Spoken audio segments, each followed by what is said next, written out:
ഈശോ മിശിഹായെ ഞങ്ങളങ്ങയെ കുമ്പിട്ട് ആരാധിക്കുന്നു. എന്തുകൊണ്ടെന്നാൽ വിശുദ്ധ കുരിശാൽ അങ്ങ് ലോകത്തെ വീണ്ടും രക്ഷിച്ചു. ഈശോയിൽ പ്രിയപ്പെട്ട സൗരങ്ങളെ, ഏപ്രിൽ 3-ാം തീയതിയാണ്, ദുഃഖവെള്ളിയാഴ്ചയാണ്. തീർച്ചയായിട്ടും നിങ്ങൾ നിങ്ങളുടെ ഇടവക പള്ളിയിൽ ഒരു കുരിശിൻ്റെ വഴിയുടെ ഭാഗമാകാനൊക്കെ സാധിച്ചെങ്കിൽ ഈശോയ്ക്ക് നമുക്ക് നന്ദി പറയാം. പേഴ്സണലിയൊക്കെ ചെല്ലാൻ പറ്റിയവർക്ക് ഒത്തിരി ഒരു അനുഗ്രഹമായിട്ട് മാറട്ടെ എന്ന് പ്രാർത്ഥിക്കുന്നു. ഇന്ന് നമ്മുടെ ഈ രാത്രി ചിന്തകളുടെ മുന്നോട്ടുള്ള യാത്രയിൽ നമ്മൾ ഈ 13-ാമത്തെ സ്ഥലത്ത് എത്തി നിൽക്കുക. ആ സംഭവം നിങ്ങളുടെ മനസ്സിലുണ്ടാവും. പിയാത്ത, ഈശോയുടെ മൃതദേഹം മാതാവ് മടിയിൽ കിടത്തുന്ന ഒരു സന്ദർഭം അല്ലേ. ഒരിക്കലും നമുക്ക് അമ്മമാരൊക്കെ പറയാറുണ്ട്, ഒരിക്കലും അങ്ങനെ ഒരു സന്ദർഭം ഉണ്ടാവല്ലേ എന്ന്. നമ്മളിങ്ങനെ വായിച്ചിട്ടില്ലേ, ഒരു മനുഷ്യന്, ഒരപ്പനും അമ്മയ്ക്കും ഒക്കെ തൻ്റെ ജീവിതത്തിൽ ഉണ്ടാവാവുന്ന ഏറ്റവും വലിയ സങ്കടമാണ് അവർ ജീവിച്ചിരിക്കുമ്പോൾ അവരുടെ മക്കൾ മരിച്ചു പോകാന്നുള്ളത്. അങ്ങനെയുള്ള സങ്കടങ്ങളിലൂടെ കടന്നുപോയ അമ്മച്ചിമാരൊക്കെ ഒരുപക്ഷെ ഇത് കേൾക്കുന്നുണ്ടാകാം. ആ വേദനയെ അതിജീവിച്ച ഒരമ്മ കൂടെ ഉണ്ടെന്നുള്ള ഉറപ്പിൽ വേണം ഇന്ന് രാത്രി, ഈ ദുഃഖവെള്ളിയാഴ്ച, ഈ ഗുഡ് ഫ്രൈഡേ ശാന്തമായിട്ട് പ്രിയപ്പെട്ട അപ്പന്, പ്രിയപ്പെട്ട അമ്മ, നിങ്ങൾ കിടന്നുറങ്ങാൻ. ഒരുപക്ഷെ മരണത്തെക്കാൾ വേദനിപ്പിക്കുന്ന രീതിയിൽ ഒരുപക്ഷെ നിങ്ങളുടെ കുഞ്ഞിനെ നിങ്ങളുടെ കയ്യിൽ നിന്ന് വഴുതിപ്പോയിട്ടുണ്ടാകാം. നിങ്ങളുടെ കയ്യിൽ ഒതുങ്ങി നിന്നിട്ടുണ്ടാവില്ല. ആ കുഞ്ഞിന് വേണ്ടി പ്രാർത്ഥിക്കാം, ആ കുഞ്ഞിന് വേണ്ടി പ്രത്യാശയോടെ കാത്തിരിക്കാം. തിരിച്ചു വരും എന്നുള്ള പ്രത്യാശയിൽ തിരിച്ചു വരാൻ പറ്റാത്ത രീതിയിൽ ഒരു കുഞ്ഞും അകന്നു പോയിട്ടില്ല. ഈശോയുടെ ഹൃദയത്തിൽ നിന്ന് നമുക്ക് അവർക്ക് വേണ്ടി പ്രത്യേകം പ്രാർത്ഥിക്കാം. ദുഃഖം തളം കെട്ടി നിന്ന ആ ഒരു വൈകുന്നേരം എല്ലാം ഹൃദയത്തിൽ സംഗ്രഹിച്ചുകൊണ്ട് വലിയ ഒരു ശരീരം, 33 വയസ്സുള്ള തൻ്റെ മകൻ്റെ ശരീരം എടുത്ത് മടിയിൽ കിടത്തി ഒരു വാക്കുപോലും മിണ്ടാതെ നിന്നുപോയ അമ്മ കരഞ്ഞോ അറിയില്ല, നെഞ്ചു പടച്ചോ അറിയില്ല, എന്താണിതെന്ന് അർത്ഥമെന്ന് ചോദിച്ചുകൊണ്ട് ആകാശത്തേക്ക് നോക്കിയോ ഒന്നും അറിയില്ല. പക്ഷേ മറിയം എല്ലാം ഹൃദയത്തിൽ സംഗ്രഹിച്ചു എന്നുള്ള ഒരൊറ്റ വാക്കാണ് നമുക്കൊട്ടും മനസ്സിലാവാത്തൊരു വാക്കാന്ന് തോന്നുന്നു അല്ലേ. ശിമയോൻ പറഞ്ഞു, നിന്റെ ഹൃദയത്തിലൂടെ ഒരു വാൾ കടക്കും. ഒന്നല്ല, 1000 വാൾ കടക്കുന്ന ഒരു സമയമാണ്. പ്രാണൻ നഷ്ടപ്പെട്ടു പോയ സ്വന്തം മകൻ്റെ ശരീരം എടുത്ത് മടിയിൽ കിടക്കാന്നാണ്. പ്രിയപ്പെട്ട സ്വരങ്ങളെ, പരിശുദ്ധമ്മയുടെ വ്യാകുലങ്ങളെക്കുറിച്ചൊക്കെ നമ്മൾ ധ്യാനിച്ചിട്ടില്ലേ. രക്തക്കണ്ണീർ ജപമാല എന്ന് പറഞ്ഞിട്ടൊരു എപ്പിസോഡൊക്കെ നമ്മുടെ മറ്റേ യൂട്യൂബ് ചാനൽ, എൻ്റെ പേരുള്ള ആ യൂട്യൂബ് ചാനലിൽ ഒരു വലിയ ടോക്ക്, ഒരു 1.5 മണിക്കൂറോളം നീണ്ടു നിൽക്കുന്ന ഒരു ടോക്കുണ്ട്, മറിയത്തിൻ്റെ 7 വ്യാകുലങ്ങളെക്കുറിച്ചുള്ള. എപ്പോഴെങ്കിലുമൊക്കെ സമയം കിട്ടുമ്പോൾ ഒന്ന് ധ്യാനിക്കുക.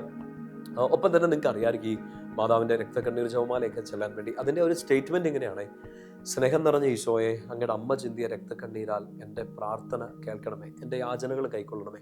ഒന്നുകൂടെ ശ്രദ്ധിക്കാവോ? സ്നേഹം നിറഞ്ഞ ഈശോയെ, അങ്ങയുടെ അമ്മ ചിന്തിയ രക്തക്കണ്ണീരാൽ എൻ്റെ യാചന കേൾക്കണമേ. നമുക്ക് കുരിശിൻ്റെ വഴിയുടെ 13-ാം സ്ഥലത്ത് നമ്മൾ എത്തി നിൽക്കുമ്പോൾ നമുക്കറിയാം, ഈ യാത്ര ഈശോയുടെ യാത്ര മാത്രമല്ല, പരിശുദ്ധ അമ്മയും കൂടെ നടക്കുന്നുണ്ട്. ഓരോ വേദനകളും ഈശോ അനുഭവിച്ച് നടക്കുമ്പോൾ മാതാവും ഇങ്ങനെ പുറകെ നടക്കുന്നില്ലേ.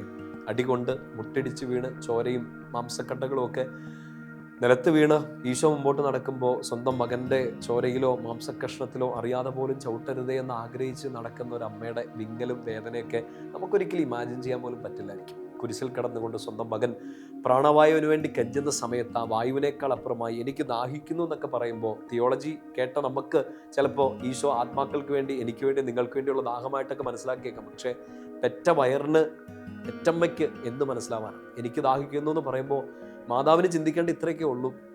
മരണം കാത്തു കിടക്കുന്ന, മരണത്തിന് വേണ്ടി ഇങ്ങനെ അടുത്ത മൊമെൻ്റ് എന്തെന്ന് അറിയത്തില്ലാതെ മാനുഷികമായിട്ടൊക്കെ ചിന്തിക്കുമ്പോൾ, പ്രാണവായുവിന് വേണ്ടി ഇങ്ങനെ പെടാപ്പാട് വിടുമ്പോൾ, ആ മകൻ ദാഹിക്കുന്നു എന്ന് പറയുമ്പോൾ, മകൻ മരിക്കാൻ കിടക്കുമ്പോൾ അമ്മയ്ക്കൊരു തുള്ളി വെള്ളം പോലും ആ മകനിറ്റ് കൊടുക്കാൻ പറ്റാതെ നിൽക്കുന്ന ഒരു സാഹചര്യം.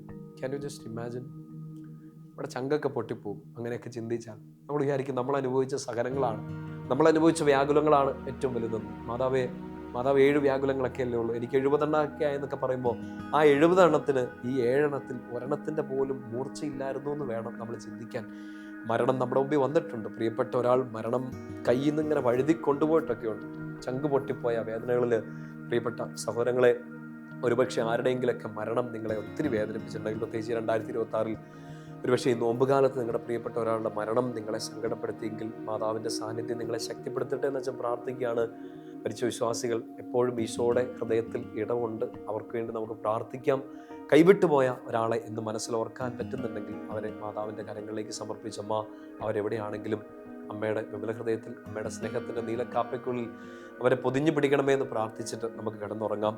ദുഃഖശനിയും ഈസ്റ്ററും ഒക്കെ വരുന്നു, പ്രാർത്ഥിക്കണം. നിങ്ങളുടെ ദേവാലയത്തോട്, ഇടവകയോട് ചേർന്ന് നിൽക്കണം. ആ ഇടവക ദേവാലയത്തിൽ നാളെ ബലിയർപ്പിക്കാനും ഈസ്റ്ററിൻ്റെ രാത്രി കുർബാനയിലൊക്കെ പങ്കെടുക്കാൻ പരമാവധി പരിശ്രമിക്കാനും ഒക്കെ നിങ്ങൾ അതിന് മുൻകൈ എടുത്ത് ഇറങ്ങണം.